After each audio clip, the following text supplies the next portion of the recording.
What's up, you guys? Wayne back again with another mobile detailing video. In this video, we're going to be talking about the most asked questions being a full-time mobile detailer. Can we get to it? Let's get to it, y'all.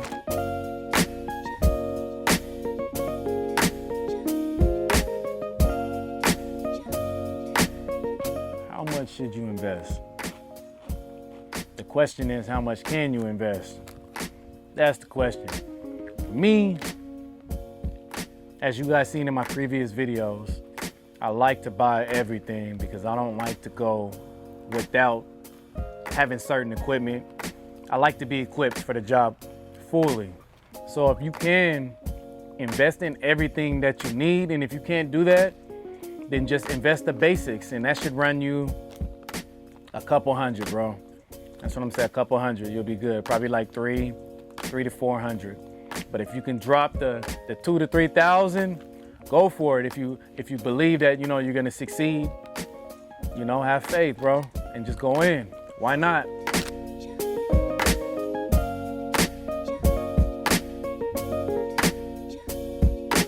A good amount of customers in a day. It's not about how many customers, it's about how much the customer is paying. It's about the packages that you're offering. You could do one customer, make 1,500, 800, 600. What are you comfortable with making?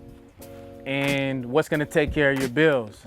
So starting out, most of the time, most people are charging cheaper prices, 45, 65, 75. So what, you're gonna need about a cool 3 to 4, maybe 5 to 6, depending on how much you're charging, but that'd be a cool amount for me, would be 3 to 4 a day.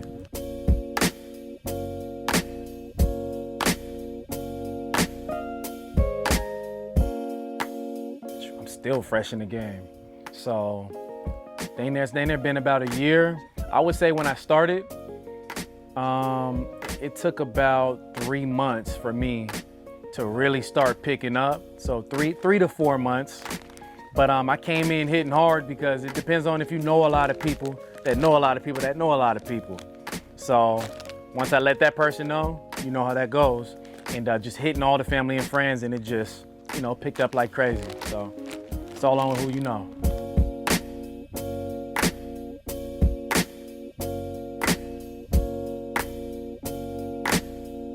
You know what? I was doing vending full time, vending machines. So I was transitioning. I was doing vending and detailing at the same time.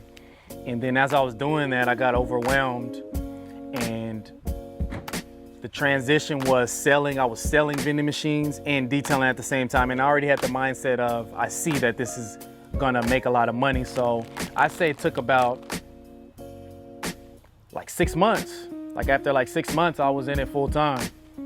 But that's on your mindset. I mean, somebody can come in after a month, 2 months, 3 months, and they could be going at it full time. It's all depending on how much information, how much information you have. It depends on how business oriented you are, how you've been raised, you know what I mean? How aggressive you are with attacking things, promoting, all those things. I mean, you could be full time as fast as you want to be full time. So just keep that in mind.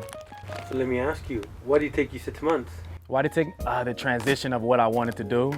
Vending, losing my vending business, doing detailing. What am I doing going to detailing? Why? Just asking myself these questions. What am I really doing this for? So during all that, if I'm gonna keep the vending running, am I gonna hire somebody? So I was just going through a whole bunch of stress of just being an entrepreneur.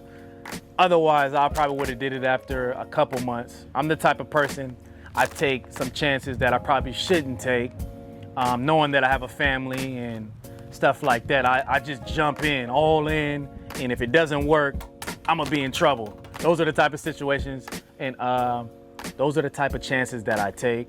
So I don't suggest that y'all take those chances. That's just me, and all glory to God that everything has worked out. Let me ask you, you put yourself in those type of situations, do you feel that motivates you, put the fire under you, or it just stresses you out and you try to avoid those situations? Sheesh, that's a good question. Because me, I noticed that if I just throw myself out there, I get more stuff done than waiting and planning and procrastinating. Exactly. I'm like, let's just jump into it. Right. And get this started. Exactly. I'm more of excited. It's for some. It's a thrill. You know, knowing I don't have that doubt. Like, man, if this don't work, my family's gonna be in trouble. This, and that. I'm already thinking of all the money I'm gonna make.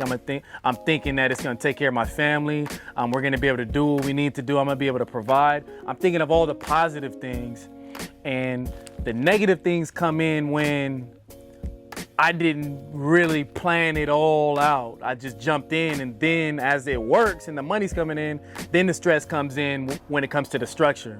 So it has to work. It always works, man, when you go all in. For me, I'm speaking for myself, so yeah. So you're all in right now. Do you have any stresses currently with your business? Or maybe something that you need to start figuring out ASAP? Like I said, structure. I'm more of a person that I wanted to work, and I wanted to work now. I'm a person that if I don't see it working that day and I can't implement it that day, I get stressed out about it. But it's a process. So as I'm working on my business, I'm working on my patience, on seeing it grow. You know what I mean? Writing it down on paper, the accomplishment that I did for the day. Because once you accomplish that, then, you know what I mean? You're not celebrating that small accomplishment. You're already looking for the next one after that. So just slowing down and paying attention to the small accomplishments.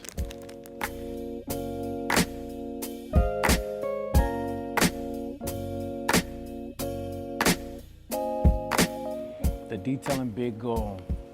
I still ask myself this question all the time. I would say the ultimate goal is to be running everything, to have other people running everything. So for instance, I can just call it up, the big higher up person I got in position. What did we make today? How many vans we got running? How many supplies we sell? You know what I mean? So that's the ultimate goal, is for me to have real freedom. You know what I mean? Sometimes I feel like, when you're running a business, it's more work than it would be to go out and work for somebody. So I don't want it to be I'm working more. I want it to be I'm working less. I could take off when I want. You know what I mean? So in the beginning of your business, it's going to be, you really got to push. You're going to have less time for the family, less time for things that you had time for before. So, yeah.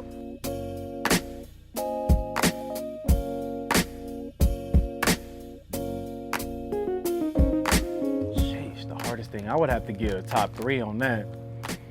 Shoot, my back right now. Boy, let me sit up straight. But yeah, most of all, back. So that is good. It is very hard on your back. You're bending over. Got to get the knee pads so you can kneel on your knee pads. You got to get the what is it called? Where you sit down, like the little chair on wheels, like where you polish and stuff like that. The polishing chair, where you can do your rims. So you got to think of tactics so things would be less harsh on your body, because it's really hard labor. And then we got the sun. So your back, the sun is beaming on you all day. And then you getting home, you putting lotion on and it's stinging. And you're like, dang, I put sunscreen on, but this sun it's no joke. So the sun, and then what else? Just another thing that's very hard, if you don't eat right. You know what I mean? You got to get your health right when you're out here in this heat. So eating fruits, vegetables, vitamins. Bag of Doritos. It ain't too good. It ain't too good, but it's better than nothing. A lot of times I get up and go, and I don't eat nothing, So those are the top 3 things that hit me the hardest. So yeah. All right, you guys, that's a wrap. Those are some of the questions I get asked a lot. And if you guys have any questions, man, shoot them to my man Rez. Shoot them to me. Y'all know where to find us, man. Let's go. Hey, we out, man. Let's go. All right. Catch y'all in the next video.